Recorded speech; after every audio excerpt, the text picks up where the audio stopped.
Skuy, skuy, skuy, ngobrol santuy. Halo Bro Skuy dan juga Sis Skuy, kembali lagi nih di Ngobrol Santuy with Fada, Hanif, dan pastinya Angie. tempatnya obrolan berat jadi santuy. Nah, ngobrol santuy hari ini kita akan relate buat kalian anak-anak sekolah, kuliah, atau kalian para pekerja pendidikan. Tapi tetap nih yang kita omongin hari ini itu bisa diterima dan dicerna dari semua orang dari background yang berbeda dan juga profesi yang berbeda pastinya ya. Benar banget Angie. Nah, kebetulan kita akan coba ngebahas seputar, mungkin bisa dibilang cukup berat ya. Tapi kita kemas secara ringan. Betul. Ya, kurang lebih kita akan ngomongin soal kualitas pendidikan atau quality education. Nah, benar banget. Berarti episode kali ini kita tuh akan secara spesifik membahas Quality Education for Generation yang merupakan salah satu program dari PBB. Jadi mungkin sebelum kita bahas lebih jauh, kita perlu tahu dulu kali ya PBB itu apa nih. Nah, PBB itu adalah sebuah organisasi yang didirikan oleh dunia. Itu lahirnya pada tahun 1945 setelah Perang Dunia Kedua.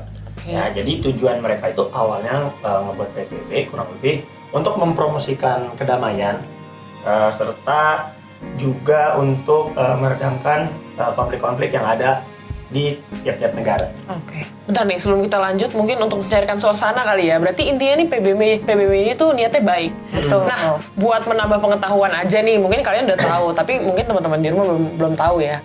Kalian tahu nggak kira-kira sekjen PBB itu sekarang siapa sih? Siapa? Kalau nggak salah, namanya tuh Antonio Guterres. Dari Portugal bukan ya? Iya kan ya? namanya sih harusnya sih. Iya kan, nah itu mungkin bisa jadi pengetahuan baru kali ya buat pendengar di rumah. Buat yang nggak tahu kalau misalnya sekjen PBB itu sekarang dari Portugal bernama Antonio Guterres. Yes, oke, lanjut nih. Nah, terus PBB itu tuh dalam mewujudkan goals mereka tuh punya goals juga. Maksudnya mereka punya program gitu. Namanya tuh SDG. SDG tuh apa ya? Kira-kira tahu nggak sih? SDG apa? Tahu lah. Kayaknya rada lupa soalnya. Tahu dong, Siapa SDG dulu? itu Sustainable Development Goals. Jadi programnya, salah satu program dari PBB. Oke, mungkin gue bisa bantu ngejelasin kalian tentang Ya, SDG itu betul apa sih? banget.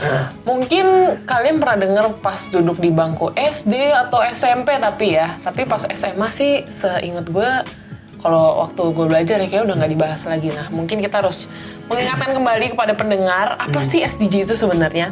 Jadi seperti yang tadi Tere udah bilang, SDG itu merupakan kepanjangan dari Sustainable Development Goals yang merupakan tujuan berpembangunan yang berkelanjutan oleh PBB ini. Nah, SDG ini diadopsi oleh PBB pada tahun 2015 sebagai seruan universal untuk bertindak dalam mengakhiri kemiskinan, melindungi planet ini, dan memastikan bahwa pada tahun 2030 semua orang menikmati perdamaian dan kemakmuran. Jadi kembali lagi, emang apa yang dilakukan PBB ini untuk menunjang dan memperbaiki keadaan yang ada di dunia ini. Nah, kayak gitu sih. Nah, untuk tujuan mungkin kali ya, karena kan tadi belum dijelasin lebih lanjut, mungkin Fada bisa ngebantuin nih. Apa sih tujuan dari SDG itu? Oke, berarti mungkin kalau aku bisa lebih singkat nih ya, tujuan awal SDG itu kan sebenarnya berarti untuk memprioritaskan kemajuan buat mereka yang tertinggal jauh. Jadi SDG ini dirancang untuk mengakhiri kemiskinan, kelaparan, penyakit, AIDS, diskriminasi terhadap perempuan dan anak-anak, dan pokoknya masih banyak lagi, tapi yang penting tuh untuk memajukan mereka yang masih tertinggal, mungkin terutama di negara-negara yang masih ya terbelakang gitu ya. Nah, terus jadi SDG itu sebenarnya ada 17. Salah satunya nih, misalkan ada no poverty, zero hunger, quality education, dan masih banyak lagi. Jadi berbagai aspek kehidupan untuk memajukan manusia. Tapi di topik kita kali ini, kita tuh akan fokus ke quality education. Nah, mungkin Hanif bisa jelasin kali lebih jauh lagi tentang quality education ini. Nah, kalau misalkan quality of education itu kan pasti kita ngobrolin, ya dari namanya aja kita ngobrolin soal pendidikan yang berkualitas. Ya.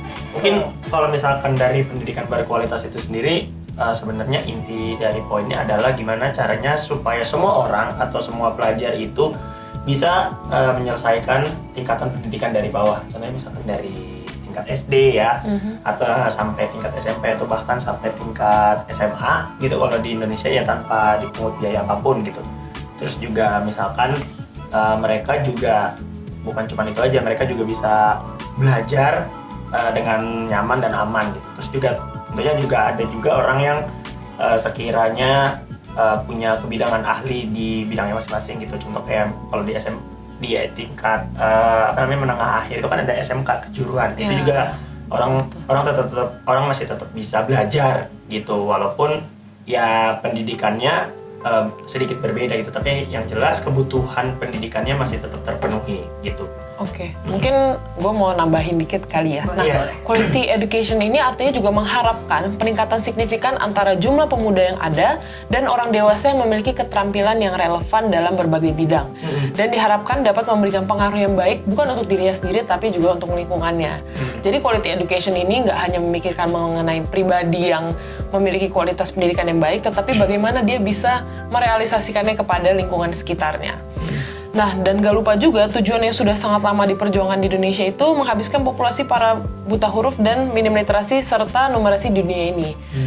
Nah, berarti artinya di Indonesia ini memang bisa dikatakan kurang ya dalam bidang pendidikan. Karena seperti yang kita tahu, mungkin fun fact aja, kita tuh termasuk negara yang literasinya cukup rendah. Jadi itu bisa menunjukkan mengapa kualitas pendidikan di Indonesia ini bisa dibilang belum baik. Nah, memang kenapa sih quality education itu penting?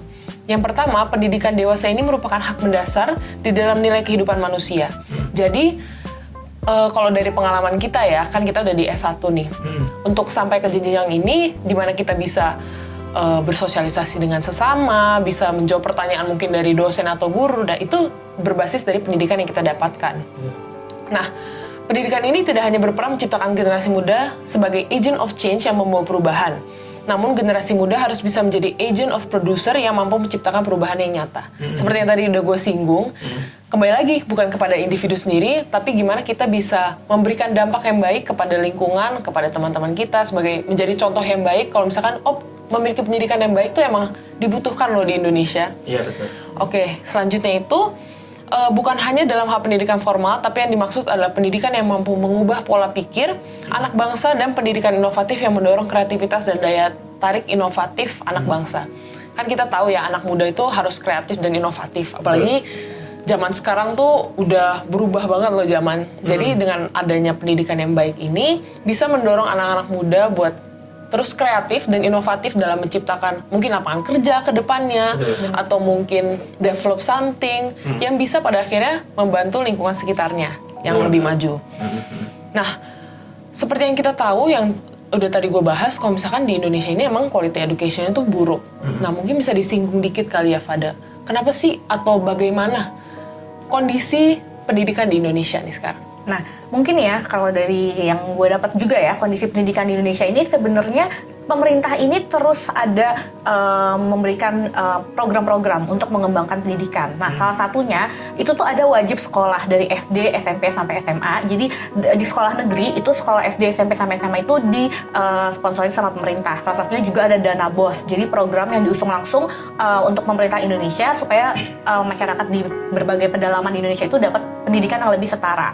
Nah, selain itu juga ada Kartu Indonesia Pintar. Jadi pemerintah itu juga memberikan bantuan langsung tunai untuk masyarakat-masyarakat yang masih secara ekonomi itu kurang, jadi supaya mereka bisa menyekolahkan anaknya, khususnya bagi yang berusia 6 sampai 21 tahun.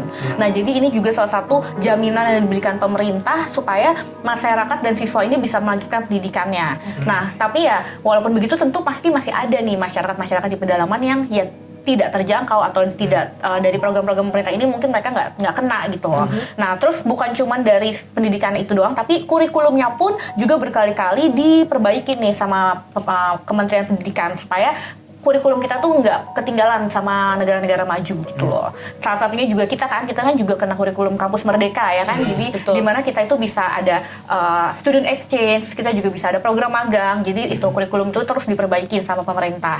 Nah, terus juga sistem UN itu juga dihapus karena mungkin dianggap udah nggak relevan lagi nih sama kehidupan nyata ya di masyarakat. Nah, terus habis itu juga ada sekarang bukan nggak ada UN kan, tapi adanya UTBK, ujian tertulis berbasis komputer, untuk jadi meningkatkan melek teknologi gitu loh di seluruh masyarakat Indonesia. Jadi itu mungkin salah satu program-program nyata lah yang ada di Indonesia saat ini gitu loh. Nah, tapi bentar nih Anji ya. Jadi buat teman-teman pendengar ini, banyak yang belum tahu kalau Fada ini pernah sekolah di luar negeri. Ah iya betul Oh betul. iya benar. Nah, kira-kira bisa nggak ceritain kayak waktu itu di mana, terus habis itu bagaimana sekolahnya? Oh iya, kebetulan aku tuh pernah 2 tahun sekolah di Kanada. Oke. Kayak college-nya. Tapi di situ aku juga bisa ngeliat lah ya gimana sekolah aja tuh, maksudnya di Indonesia itu aku nggak bilang kualitasnya tuh kurang ya Nif, karena banyak sekolah yang bagus juga, tapi mungkin kurang merata, ya kan? Oke. Kayak kita masih bisa lihat juga banyak sekolah-sekolah yang mungkin dari gedung fisiknya aja masih kayak cukup memprihatinkan gitu kan. Mungkin terutama kayak di ya daerah-daerah, pedalaman-pedalaman di Indonesia, bahkan di Jakarta aja mungkin yang di daerahnya, maksudnya yang daerah-daerah tertentu gitu, masih ada lah yang sekolahnya tuh kurang ya, kita bisa lihat sendiri gitu. Nah mungkin itu kalau di negara maju tuh udah lebih rata, standar pendidikannya tuh udah lebih bagus, gedung sekolahnya juga lebih bagus. Karena aku yakin kalau dari fasilitasnya tuh udah lebih memadai, itu nanti juga akan sangat berpengaruh ke kualitas pendidikan, ya kan? betul. Kayak misalkan sekolah nggak punya fasilitas komputer, otomatis anak-anaknya pasti nggak akan melek teknologi Ya kan. betul. Nah, jadi menurut aku itu juga yang kelihatan jauh sih. Kalau di Kanada tuh mungkin di negara-negara maju kualitasnya tuh rata gitu loh. Jadi hampir nggak ada tuh yang sekolah masih atapnya bocor apa, nah gitu-gitu loh. Ngerti. Berarti memang di Indonesia bukannya jelek, tetapi belum ke belum arah rata. sana kali ya, belum merata ya. Iya, sekolah bagus di Indonesia juga ada sebenarnya, Betul, ya kan? Tapi memang belum merata Tapi aja pasti ya. belum rata. Tapi emang nyatanya kalau dari teman-teman gue dari SMA ya, emang mereka lebih banyak mengejar kuliah itu keluar. Gak tau kenapa ya, mungkin iya karena kalau waktu itu gue tanya, soalnya gue juga awalnya tadi sempat pengen keluar negeri, tapi setelah dipikir-pikir akhirnya di Indonesia aja deh. Kalau menurut teman-teman gue kalau di sana tuh kayak ya itu kembali lagi fasilitasnya lebih oke, dan mungkin networking anak-anaknya bisa lebih terbuka kali ya, tahu temen dari luar negeri ataupun dari dalam negeri juga. Nah salah satu alasan kenapa gue lebih memilih ke kuliah di Indonesia nih, nah buat kalian yang nggak tahu, di Indonesia ini juga menerima yang namanya beasiswa kan. Nah itu bisa membantu kalau kalian yang mungkin berpikir 2 kali, aduh kuliah apa enggak ya, mungkin dengan ada beasiswa ini bisa membantu kalian untuk memperbaiki atau menambah ilmu kalian di jenjang lebih tinggi. Benar. Nah kalau misalkan gue dan Hanif kebetulan kita mendapatkan beasiswa untuk kuliah mengejar gelar S1 ya. Nah mungkin Hanif bisa cerita ini, kenapa sih memilih untuk menambah ilmunya untuk masuk ke S1 ini?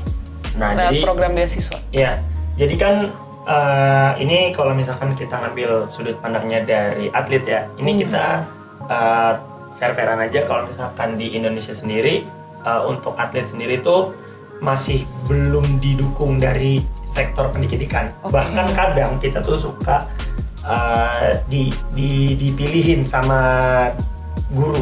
Maksudnya dalam arti kata dipilihin tuh kayak dibilang kayak kamu pilih olahraga atau pendidikan karena kita suka digituin. Akhirnya karena kecenderungan kita yang udah capek sama sama olahraga, terus habis itu ditambah harus belajar dengan sistem yang kita yang harus dipaksain kita tapi nggak dibimbing, jadinya banyak orang yang lebih milih olahraga yang hasilnya yang dimana padahal pendidikan itu jauh lebih penting. Iya, betul. Yang mana akhirnya atlet-atlet ini nih yang calon-calon atlet yang masih belajar ini mereka nggak dapat pendidikan level pendidikan yang optimal gitu loh, nggak dapat asupan-asupan ilmu yang baik gitu. Jadi akhirnya kenapa banyak kalau misalkan yang zaman dulu ya, kita ngomongin atlet zaman dulu itu setelah mereka pensiun mereka tuh nggak bisa ngapa-ngapain karena yang bisa mereka lakuin cuma main bola, kayak gitu kan. Atau misalkan mereka cuma bisa main basket, mereka cuma bisa olahraga aja, tapi mereka nggak punya ilmu lain gitu. Padahal kita semua tahu kalau misalkan lifespan seorang atlet itu pendek banget, umurnya cuma sampai 30, pertengahan 30-an itu udah badan udah nggak bisa mampu lagi buat improve gitu. Jadi kenapa mau ngambil, karena balik lagi ke keterbatasan seorang atlet tadi. Ya kan, yang kedua juga dengan kita belajar ke pendidikan yang lebih tinggi, kayak misalkan kita ngambil ke perguruan tinggi itu kita jadi punya banyak opsi dalam melakukan hal nantinya gitu kan. Kalau misalkan seorang atlet, contohnya kita ngambil konteksnya atlet ya. Atlet ketika mereka di usia matang gitu. Tapi mereka mengalami cedera yang parah. Lalu terus mereka di usia matang terus mereka nggak bisa ngapa-ngapain gimana? Jadi kayak itu akan jadi pertanyaan balik lagi kan. Jadi itu sebenarnya kenapa alasannya untuk mau ngambil beasiswa olahraga ya, beasiswa untuk kuliah ya karena itu. Karena dengan kita menempuh pendidikan yang lebih tinggi, chance kita untuk sukses itu juga jauh lebih tinggi. Sukses dalam arti kita sukses mengembangkan diri kita untuk memaksimalkan potensi kita. Bisa jadi kita memiliki potensi yang bagus di bidang lain, gak cuma di olahraga aja. Gitu. Kurang lebih gitu sih. Berarti tadi kita semua tuh udah ceritain ya gimana pengalaman pribadi kita untuk pendidikan kita dan sudut pandang kita. Nah tapi kita ini kan nggak bisa ngubah dunia ya. Jadi apa sih yang bisa kita lakukan buat ya quality education ini sebagai di posisi kita sekarang sebagai mahasiswa? Kalau menurut kamu Dev? Kalau misalkan mengubah dunia, mungkin secara power kita belum bisa ya, karena kita kan masih mahasiswa. Tapi kalau konteksnya kita bisa melakukan perubahan di sekitar kita, atau kita mulai dari diri kita dulu ya. Tapi kalau misalkan konteksnya sebagai mahasiswa, kita bisa kok mendukung program quality education ini dengan terus misalkan kita kayak update berita. Terus kita kan juga sebagai mahasiswa ilmu komunikasi, kita itu kuat banget kaitannya sama yang namanya informasi-informasi update berita dan segala macam gitu ya kan. Nah, hal yang perlu kita lakukan adalah kita bisa ngebuat sesuatu yang membantu orang-orang itu yang orang-orang yang masih memiliki literasi membaca yang lebih rendah, kita bantu dengan melakukan program-program. Contoh misalkan kayak kita bikin anak ilmu komunikasi bikin seminar soal literasi baca yang tinggi. Terus juga kita bantu membuat sebuah kampanye anti hoax, karena masih banyak banget kalangan-kalangan tuh yang masih kemakan hoax, walaupun ya udah pada punya gadget tapi literasinya mereka nggak cukup gitu levelnya. Jadi banyak banget, dan hoax itu udah tahu kita tahu sendiri tuh bahaya banget gitu loh. Jadi mungkin kalau dari mahasiswa kayak gitu ya. Mungkin Angie punya cara lain? Seperti yang tadi udah dijelasin sama Fada ya, pemerintah tuh sudah memberikan upaya yang baik menurut saya sendiri, menurut gue sendiri, dan itu udah baik banget untuk menunjang quality education ini. Nah untuk kita kan pemerintah udah kasih nih, ada mengejar D3, S1, S2, S3. Nah, kadang kita tuh sebagai mahasiswa yang emang demen main gitu kali ya. Kalau udah dapet S1, udah dapet gelar, ya udah deh, mau ambil apa, gap year dulu mungkin, atau mau kerja aja langsung untuk cari duit. Nah, mungkin kita harus mengubah mindset kita. Kenapa nggak mengejar S2 atau S3 ke depannya? Karena emang ya ilmu itu nggak akan habis-habis, dan kalau kita kebanyakan ilmu ya itu bukan menjadi sesuatu yang buruk untuk kita kan, karena ada yang bilang there's no such thing as too educated. Jadi menurut gue untuk kita ngejar gelar yang lebih tinggi ke depannya, kenapa enggak? Karena ilmu yang kita punya itu bisa kita balikin lagi ke lingkungan sekitar kita dengan tadi buka lapangan kerja yang baru, ataupun ya sekedar sharing aja ke orang lain, biar orang lain terdorong untuk melakukan hal yang sama, dan pada akhirnya kualitas pendidikan kita di Indonesia bisa lebih maju. Paling gitu sih yang gue tambahin. Mungkin Fada ada mau tambahin yang lain? Mungkin juga aku mau nambahin juga, kalau buat kalian nih mungkin yang udah punya anak gitu ya, juga kita sebagai atau buat tenaga pengajar bisa banget untuk menjangkau pelajar-pelajar muda supaya mereka tuh juga punya kemauan dan keinginan dari diri mereka sendiri untuk bisa punya pendidikan yang lebih tinggi seperti yang Angie tadi udah bilang ya. Nah, terus juga mungkin sebelum kita akhir nih, mungkin gue mau nambahin sebuah fakta nih. Sebenarnya ya Indonesia itu masuk ke dalam peringkat yang nggak terlalu ini ya. Jadi Indonesia itu masuk pada 2003 tuh urutan 67 dari 209 negara di dunia dalam peringkat pendidikan. Jadi kita itu walaupun nggak terlalu rendah, kita maksudnya cukup ya ada di menengah ke atas ya. Tapi siapa sih yang nggak mau terus maju gitu? Siapa sih yang nggak mau? Kalau bisa kita tingkat pendidikan kita jadi nomor 1 gitu kan?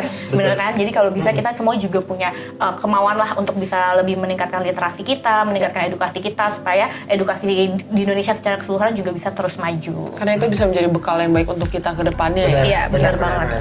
Betul sih. Nah, mungkin ada yang mau ditambahin nih, atau sekedar ini aja pembicaraan kita hari ini nih?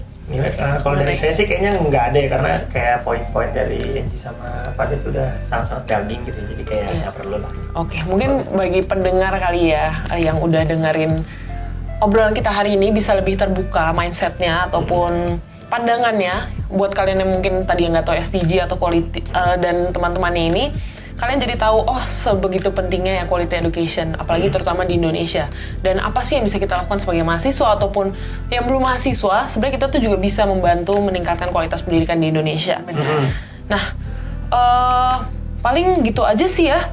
Mungkin Hanif ada nggak nih yang mau join perjuangan global yang mendukung quality of education gini? Harusnya berarti sekarang kita udah bisa ya kan, kita udah ngerti kan? Iya, betul. Harusnya bisa gitu dong. Nah, terus mungkin juga buat kalian juga nih ya yang tergerak untuk memperjuangkan pendidikan yang lebih berkualitas, kalian harus ingat kalau misalkan berjuang untuk pendidikan itu ada banyak contohnya ya. Jadi nggak sesulit itu gitu loh. Jadi dari posisi kita sekarang dulu, hal kecil yang bisa kita lakukan untuk memperjuangkan kualitas pendidikan itu bisa dilakukan. Benar kan, Hanif? Jadi contohnya apa? Ya misalkan contohnya kalian punya anak, bacain cerita ke anaknya atau ajak anaknya tuh mainnya tuh ke perpustakaan gitu. Jadi supaya mereka tuh juga dari kecil udah dibiasain membaca. Betul nggak? Kayak gitu, keren banget ya. Iya. Kenapa ya? Keren kan? Keren nih. Jadi nggak sabar kan punya anak. Maksudnya untuk diedukasi, untuk edukasi. Iya. Betul. Gitu deh pokoknya. Oke, gitu ya Hanif ya. Berarti udah nih, dan Angie udah nggak ada yang tambahin ya. Kita udah, mungkin itu aja obrolan santuy kita hari ini. Jadi buat kalian diingat-ingat ya, meskipun santuy, tapi topik kita hari ini tuh penting banget. Ya semoga ya dengan obrolan ini kita bisa membagikan informasi lebih kepada pendengar setia. Dan akhir kata, terima kasih telah mendengarkan Broskuy dan Siskuy. Sampai jumpa lagi di episode Ngobrol Santuy selanjutnya. Skuy, ngobrol santuy. Bye.